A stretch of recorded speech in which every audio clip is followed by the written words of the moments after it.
Are you ready to sew a dress for all occasions? Good, because today we're making the Matilda dress by Cool Stitches. I'm gonna start by making a toile that has a few adjustments, and I'll be back in just a second to show you what it looks like. Okay, welcome back. Here's my toile. I'm super happy with how it turned out. I did make a few adjustments to the pattern, so let's talk about that now. I chose to omit the ruffled detail and use the lower shell for both the bodice and the bodice lining. I also increased the width of the skirt panels. Increasing the width of the skirt panels added volume to the skirt, and the only reason I actually chose to do this was because I wanted to use all of the fabric that I had. I'm gonna make a similar bodice adjustment to my final dress, but I will be using the recommended size for the skirt panels. I'm specifically making this dress to wear to my best friend's baby shower this weekend, and I'm super excited, so let's get into it. We're going to start by piecing together the pattern, then tracing the size we need, and cutting it out in our final fabric. This step does actually take quite a bit of time, but it's all part of the process.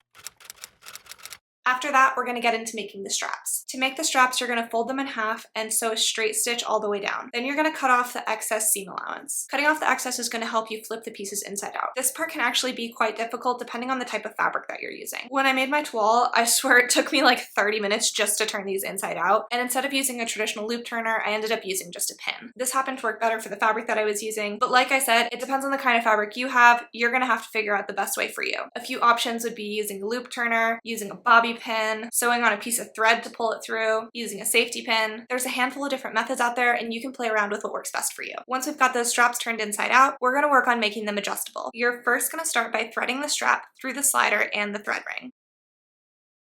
It's a bit hard to explain, but just watch what I'm doing and hopefully you'll get down. You're also going to leave a little bit extra to sew a straight stitch so that it all becomes one piece. After that, you're going to feed the adjustable strap loop through the ring and secure it with a pin. Now, because I'm making a modification to the bodice, we're actually going to skip the ruffled portion, and we're going to use the center lining and side back pattern pieces for the bodice and the bodice lining. We're going to start by pinning together the center lining and the side back pattern pieces and sewing them down with a straight stitch. Once we've done this for the bodice and bodice lining, we're going to take our pre-made adjustable straps and pin them to the notches on the fabric. If you forgot to make notches, go back to your paper pattern and mark where the notches belong on the fabric. Once the straps are in place, make sure they aren't twisted and sandwich them between the bodice and the bodice lining. Sew them all together with a straight stitch. Once that's done, you're going to want to iron open the bodice, and we're going to understitch the lining. This means sewing a straight stitch really close to where you press the seam, and it will ensure that the bodice stays in place when it's on your body and has a seamless looking finish.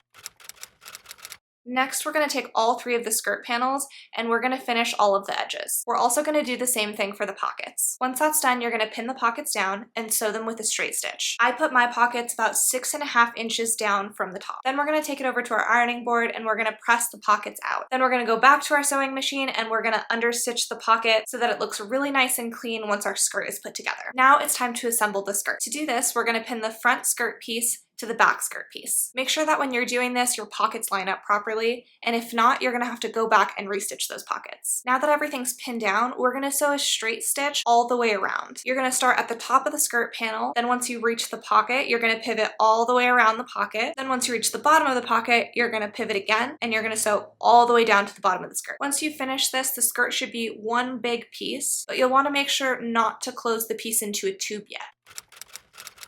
Next, we're going to gather the skirt. You're going to want to set your stitch length to as long as it'll go on your machine. Then you're going to sew a straight stitch all the way across, and make sure that you don't back tack at the beginning or the end of the seam. After putting in the basting stitches, I like to quarter the skirt and the bodice. Doing this helps ensure that the ruffles are going to look even all the way around the skirt. Once we've quartered the skirt, we're going to attach it to the bodice where we quartered the bodice. Then we're going to start pulling on those basting stitches and manually moving the ruffles so that it looks even. Like I said, this can take quite a bit of time, but if you're patient with it, you're going to really love the finished product. Once everything seems really even, you're going to pin all of this down in place. Then you can sew a straight stitch all the way across to attach the bodice to the skirt. Make sure that you do this step carefully so that the bodice stays flat and the ruffles stay where you want them to. Sometimes this can take a little bit of trial and error, so go ahead and sew your first straight stitch, and if it doesn't come out perfect, you can go back and unpick and try again. Once that's all done, you're gonna press the seam allowance up into the bodice. And now it's time to move on to the zipper.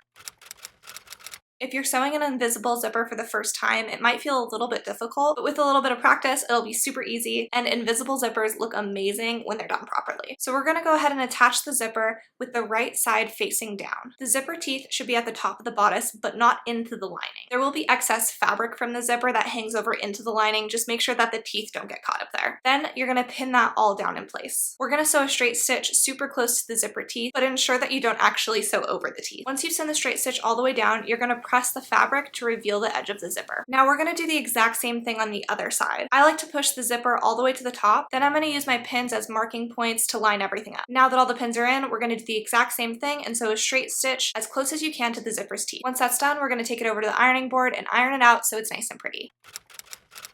While we're at the ironing board, we're also going to iron the edges of the bodice. From the top of the zipper, you're going to fold in and press about 1 centimeter. You're also going to do the same all the way around the lining. This will ensure that when the lining is pressed down, all of the raw edges will be encased. Now that everything is pressed, we're going to fold the lining in and we're going to pin everything in place. Make sure to hide the edges of the zipper tape by folding them towards the inside of the lining. Next, we're going to sew the lining down. The pattern calls for an invisible stitch, and there are multiple ways that you can do that. Hand stitching will ensure the prettiest results, but it's definitely not the fastest. Alternatively, you can stitch in the ditch from the front side, but that can also make it hard to ensure that you're picking up the bodice on the back side. Another good way to do this would be to baste the lining down and then stitch in the ditch from the top side and pull the basting stitch out afterwards. When I sewed my toile, I didn't sew the basting stitch and it caused some issues and I had to go back and fix them. So I would definitely recommend a basting stitch if you're going to do the stitch in the ditch method.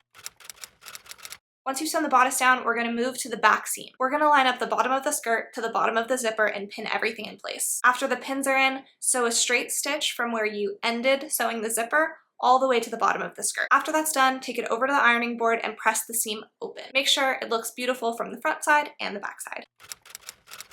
At this point, we're pretty much done, and all you have to do is hem the bottom of the dress. Once you've decided how long you want your dress to be, you're going to take it over to the ironing board and you're going to press the hem up 1 centimeter. Then you're going to press it up another 3 centimeters so that the raw edge is completely enclosed. Then you're going to sew a straight stitch all the way around, and just like that, you finished your dress. Here's what the final dress looks like on, and I couldn't be more excited. I'll be wearing it this weekend to my best friend's baby shower, and hopefully I get lots and lots of wear out of this dress for many events to come. If you like this video, don't forget to subscribe, and we'll see you next time.